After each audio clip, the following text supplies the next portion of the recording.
પહેલા દિવસે sir dance કેવો શીખવાડશે તેની ઉત્સુકતા ખૂબ હતી. સાગરભાઈ ઝવેરી, નીલિમાબેન ઝવેરી તથા પલાશભાઈ અઠવાલે ખૂબ તનતોડ મહેનત કરી છે. એ ઉત્સુકતા દિવસે દિવસે વધતી ગઈ. It was amazing, an awesome experience. સરના સ્ટેપ ડાન્સ ખૂબ જ અમેઝિંગ હતા. જે પ્રમાણેનું સોંગ સિલેક્શન, જે ડાન્સ મૂવ્સ ને જે સ્ટેપ્સ કરાવ્યા તે અદ્ભુત હતા. સરે બધા જ ગીતમાં અલગ અલગ સ્ટેપ લીધા છે અને એક પણ સ્ટેપ રિપીટ નથી કર્યા. આટલા 20 દિવસોમાં મેં એમને એક વાર પણ ગુસ્સે થતા જ નથી જોયા.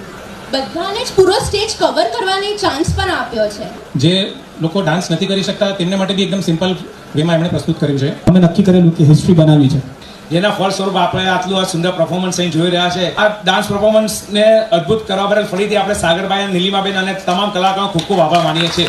એમને મારી પર એક જે વિશ્વાસ મૂકવો ને, વિશ્વાસને આપણે ભગવાન કહીએ. અને આ પેર એઝ અ હસબન્ડ વાઈફ એ લોકો જે રીતે કામ કરે છે, એટલે કે ને કોઈ ફિલ્ડમાં હોય તો બી એકબીજા પર અકળાઈ જવાય, વિચારના તો મનભેદ ચાલતા જ હોય, પણ એટલા કુલ રીતે સ્ટેપ એકબીજા સાથે કોર્ડિનેટ કરે છે કે અમને બી નથી ખબર પડતી.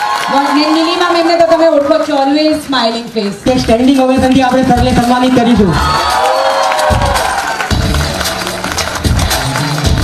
કે પાયો મજબૂત હોય ને તો 25 માળ 50 માળ પણ 100% બની જાય. કે કલ્ચરલ ઇવેન્ટ કરવાનો છે, સાંસ્કૃતિક પ્રોગ્રામ, અને એની પાછળનો જે હેતુ છે એ છે કે જનરેશન વચ્ચે જે વિચારોમાં અંતરો આવી ગયા છે તેને એક જ સ્ટેજ પર ભેગા કરીને